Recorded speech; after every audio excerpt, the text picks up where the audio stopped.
Баршаңызға сәлем. Бүгінгі видеода сауда инфо арқылы жасаған сайтымызды таргетинг жарнамаға салуды қарастыратын боламыз. Ең алдымен Facebook'қа логин жасап, өз парақшаңызға өтіңіз. Одан кейін мына батырмаға келіңіз. Яғни төмен қарай бағытталған бағдарша. Бұл жерде жарнама жасау деген арнайы бөлім бар. Осы бөлімге өтіңіз. Создать рекламу.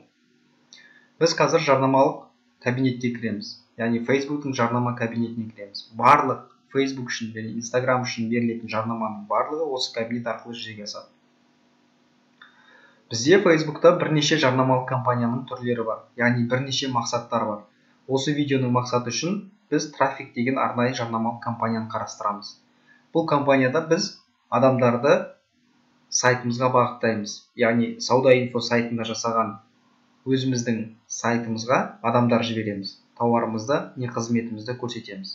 Ол үшін осы трафик батырмасын басып, жарнамалық компанияны таңдаймыз. Жарнамалық компанияның атауын береміз. Ары қарай жалғастыру батырмасын басамыз. Жарнаманың тобына ат береміз. Ары қарай трафик бөлімінде сайт деген батырманың басылуын қадағалаңыз. Бізге приложение немесе мессенджер қажет емес. Тек қана сайт. Енді аудиториямызды таңдаймыз.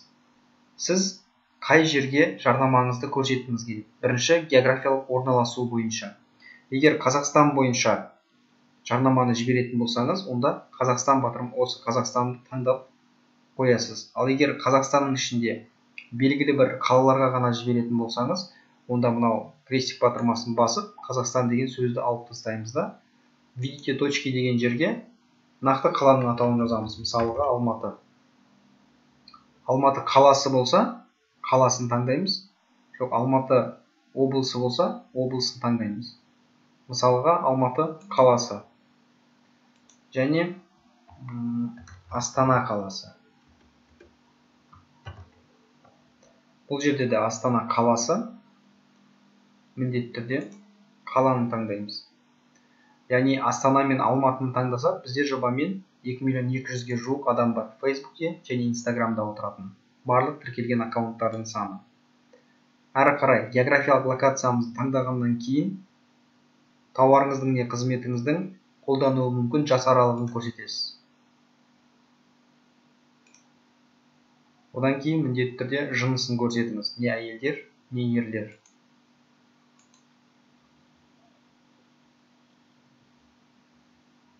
Екеуінде қалдырсаңыз болады, әйелдерді, ерлерді. Қалған осы жердегі бөлімге тиіспейміз. Детальный таргетинг біздің бұл видеода қарастырылмайды. Виды плейсмента деген бөлімге өтіңіздер. Плейсмент дегеніміз сіздің жарнамаңыздың қай платформада көрсетіледі. Яғни Facebook'те ме, Instagram'да ма, және оның ішінде Facebook'тың мобильді құрылғыдан ашқан кезде, ПК-дан ашқан кезде, және басқа да түрлерін осы жерден таңдаймыз.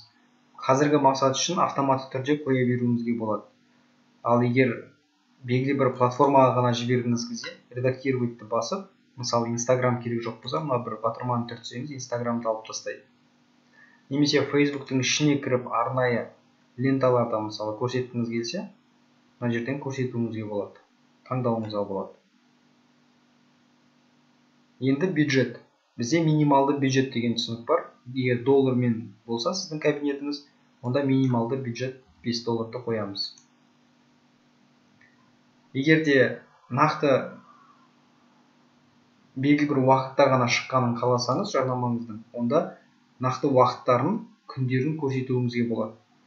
Ал егер ол қатты маңызды емес болса, менің адамдарым түнде де, күндізде отырады десеңіз, онда автоматты түрде қалдыруыңызға болады. Оптимизация. Яғни жарнаманы қалай көрсетеміз, не нәрсеге ақша аламыз. Біз клик басқанға ақша аламыз. Яғни біздің жарнамамызды көрген адам клик басқан кезде, яғни біздің сайтымызға өткен кезде ғана ақы төлеуге дайынбыз. Сондықтан да клик по ссылкені қалдырамыз.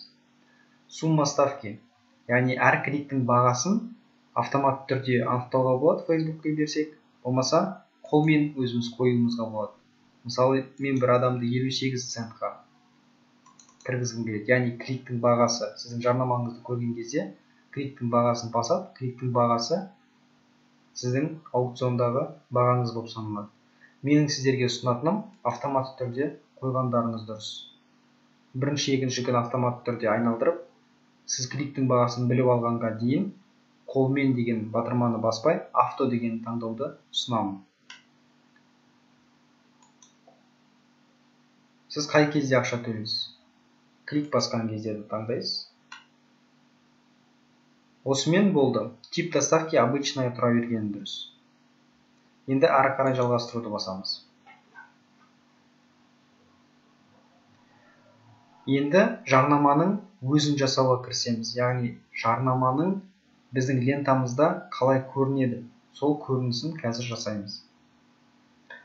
Біз жаңа өздеріңіз білесіздер, Инстаграмды алып тастадық, біз қазір Фейсбукте ғана көрсетеміз. Осы видеоның мақсаты үшін мен видеоны жүктеймін. Сізде егер сурет болса, сурет жүктеуіңізге болады. Бірнеше сурет болса, кольцеваяны жүктеуіңізге болады. Осы жерде слайд-шоу жасап алуыңызға болады. Мен бір видеоны жүктеймін. Ол үшін плюс батырмасын басамын және өзімнің видеомды осы жерге жүктеймін.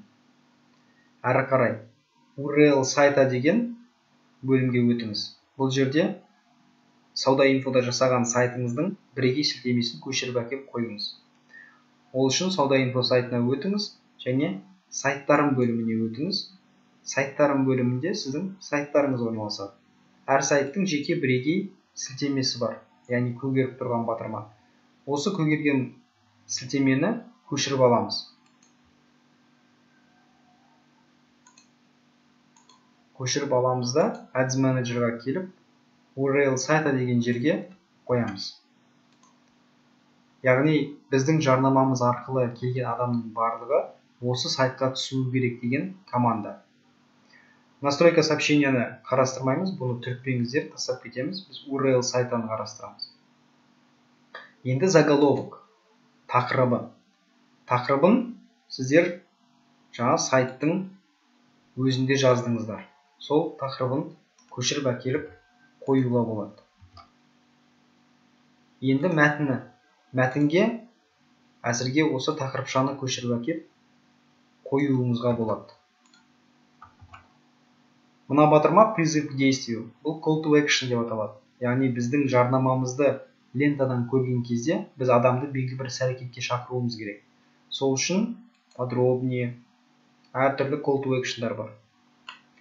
Қайсы сізге көңіліңізге жағады, соны қоюыңызға болады. Подробнее, яғни толығырақ. Бізбен байланысу. Мысалы, забронировать.